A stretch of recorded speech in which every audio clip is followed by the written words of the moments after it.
പ്രിയമുള്ളവരെ നമസ്കാരം. നമസ്കാരം. നസീബ്, എന്തുണ്ട് വിശേഷം? കുറെ നാളായല്ലോ കണ്ടിട്ട്. നസീബ്, ഒരുപാട് സെലിബ്രിറ്റികൾ റിയാദിൽ വരുന്നുണ്ട്. അതായത് മിഡിൽ ഈസ്റ്റില് നസീബിന്റെ കൂടെ ഒരുപാട് വേദികളിൽ പങ്കിടുന്ന ഒരുപാട് പേര് ഇവിടെ വരുന്നുണ്ട് റിയാദിൽ. പക്ഷേ ആ വേദികളിലൊന്നും നസീബിനെ കാണുന്നില്ലല്ലോ. എന്താ അത് വിഷയം? അത് കുഴപ്പിക്കുന്ന ചോദ്യമാണ്. അത് കുഴപ്പിക്കുന്ന ചോദ്യമല്ല. കാരണം എന്ന് പറഞ്ഞു കഴിഞ്ഞാൽ നസീബ് ഒരു കാലത്ത് സോഷ്യൽ മീഡിയ ഒക്കെ സജീവമാകുന്നതിന് മുമ്പ് നിറസാന്നിധ്യമായിരുന്നു റിയാദിൽ. ഞങ്ങൾക്കൊക്കെ അറിയാം, ഞങ്ങളെല്ലാം പൊതുരംഗത്ത് അറിയാം. അപ്പൊ ഇവരിനൊക്കെ നമ്മൾ പേഴ്സണലായിട്ട് അറിയുകയും ചെയ്യും. എല്ലാവരുമായിട്ടും സ്റ്റേജ് പങ്കിടുന്ന ഒരാൾ തന്നെയാണ്. പക്ഷെ ഇവിടെ വരുമ്പോ എന്തുകൊണ്ടാണെന്ന് വെച്ച് കഴിഞ്ഞാല് 2-3 കാര്യങ്ങൾ. ഞാനത് കറക്റ്റ് ചോദ്യമല്ലേ ചോദിച്ചത്? ചോദ്യം കറക്റ്റ്. അതെന്താന്ന് വെച്ചാല് ഇവിടെ ഉള്ള പഴയ ആൾക്കാർക്ക് മാത്രമേ എന്നെ അറിയുള്ളൂ. ഞങ്ങളെ പോലുള്ളവർക്ക്, പഴയ ആൾക്കാർക്ക് മാത്രമേ ഇവിടെ ഇങ്ങനെ ഒരു ആർട്ടിസ്റ്റ് പുറത്തൊക്കെ പോയി ഷോ ചെയ്യുന്ന അല്ല. പലർക്കും ഉള്ള വിചാരം എന്ന് പറഞ്ഞാൽ നസീബ് നാട്ടിൽ നിന്ന് വരുന്നതായിട്ടാണെന്നോ? അതുണ്ട്. പിന്നെ വേറൊരു കാര്യം എന്ന് വെച്ച് കഴിഞ്ഞാൽ ഇപ്പൊ ഇവിടെ ഉള്ളവരെ തന്നെ എന്നെ പുറത്തൊക്കെ വെച്ച് കാണുമ്പോൾ നീ ഇവിടെ ഉണ്ടാവും. കാരണം ഞാനിങ്ങനെ ഒരാഴ്ചകളിൽ പോകുന്നുണ്ട്.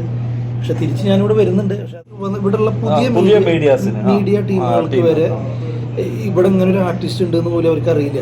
കാരണം ഞാൻ ഇവിടെ വേദികളിൽ അങ്ങനെ അത്ര സജീവമല്ല. കഴിഞ്ഞ സീസണിൽ ഒരു 4-5 പ്രോഗ്രാം ഞാൻ ചെയ്തായിരുന്നു. പിന്നെ ഈ പറഞ്ഞ പോലെ ഇപ്പോൾ ഈ അടുത്തൊരു പ്രോഗ്രാമിന് പോയിട്ടുണ്ട്. 2 ആഴ്ച മുന്നേ ഒരു പ്രോഗ്രാം ഉണ്ടാവും. അന്ന് അവിടെയുള്ള ഓഡിയൻസും കുറേ ആൾക്കാരൊക്കെ ഞാൻ നാട്ടിൽ നിന്ന് വന്നാന്ന് വിചാരിച്ചിരിക്കും. അവിടെയുള്ള ഈ ക്യാമറ വിങ് വരെ അവർക്കതൊന്നും അറിയില്ല. നാട്ടിൽ നിന്ന് വന്ന സെലിബ്രിറ്റിയുടെ കൂട്ടാൻ നമ്മളെ കണ്ട് നാട്ടിൽ നിന്ന് വന്നതോ അല്ലെങ്കിൽ ഇവിടെയുള്ള, അതായത് അവരും നിന്നെ അറിയില്ല. എന്നാലും എൻ്റെ ഒരു ഷോ ഒരു ഫുള്ളായിട്ടിരുന്ന് കണ്ടിട്ടുള്ള ഓഡിയൻസ് ഇവിടെ കുറവാപ്പോൾ എനിക്ക് ഫീൽ ചെയ്യുന്നുണ്ട്.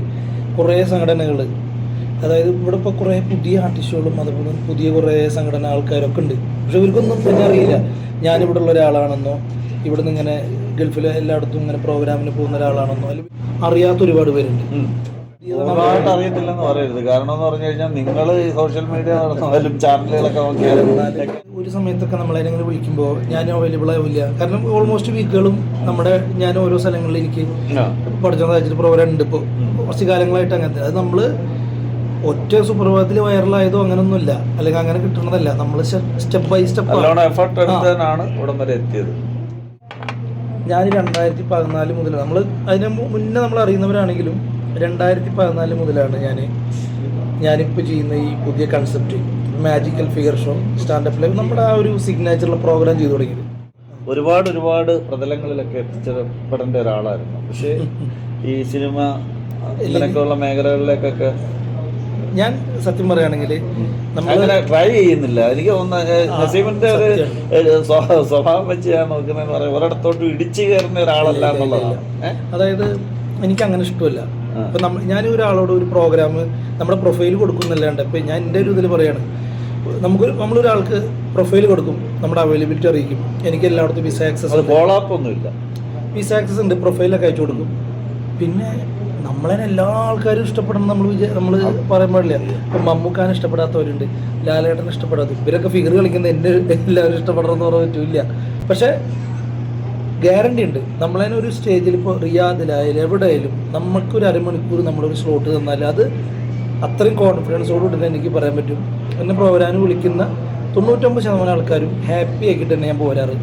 ഓഡിയൻസ് ആയാലും അത് പ്രോഗ്രാം കാണുന്ന ഞങ്ങളെ പോലുള്ള എല്ലാവർക്കും അറിയാം. ആ ഒരു സ്റ്റേജ് നമ്മൾ ഒരിക്കലും അങ്ങനെ ഒരു നിരാശപ്പെടുത്തില്ല.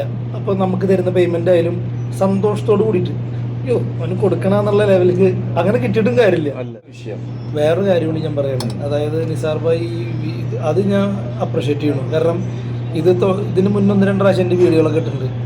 പിന്നെ നിങ്ങൾ വളരെ 5,000 എത്രയൊക്കെ ഉണ്ടായിരുന്നു, ഉണ്ടായിരുന്നു അല്ലേ? വളരെ കുറവ്, വളരെ ചുരുങ്ങിയ സമയം കൊണ്ട് 100 മേലെ അടിച്ച ആളാണ്. അതായത് അതൊരു ഭയങ്കര സംഭവം തന്നെയാണ്. അപ്പൊ നിങ്ങൾ ഈ അവസരത്തിൽ എന്റെ ഫോളോവേഴ്സിനോട് ഞാൻ നന്ദി പറയാണ്. അതെ, അത് ഫോളോവേഴ്സിനോട് ഞാനും കൂടി നന്ദി പറയാണ്. കാരണം എന്നെ കൂടി കണ്ടുകൊണ്ടിരിക്കില്ല. ഒരാൾക്ക് ഇപ്പൊ എന്നെ സംബന്ധിച്ചിടത്തോളം ഒരാളെ ഇൻട്രൊഡ്യൂസ് ചെയ്ത് കൊടുത്താലേ അവരറിയുള്ളൂ. അപ്പോൾ അത് തന്നെ വലിയൊരു കാര്യമാണ്. അപ്പൊ നിങ്ങൾ ചെയ്താൽ തന്നെയാണ്. അങ്ങനെയാണെങ്കിൽ ഈ വീഡിയോ നമുക്ക് ഇപ്പൊ ഇവിടെ വൈൻഡപ്പ് ചെയ്യാം. മറ്റൊരു അവസരത്തിൽ കൂടുതൽ വിവരങ്ങളുമായി നമുക്ക് പ്രേക്ഷകരിലേക്ക് എത്താം. നന്ദി, നമസ്കാരം.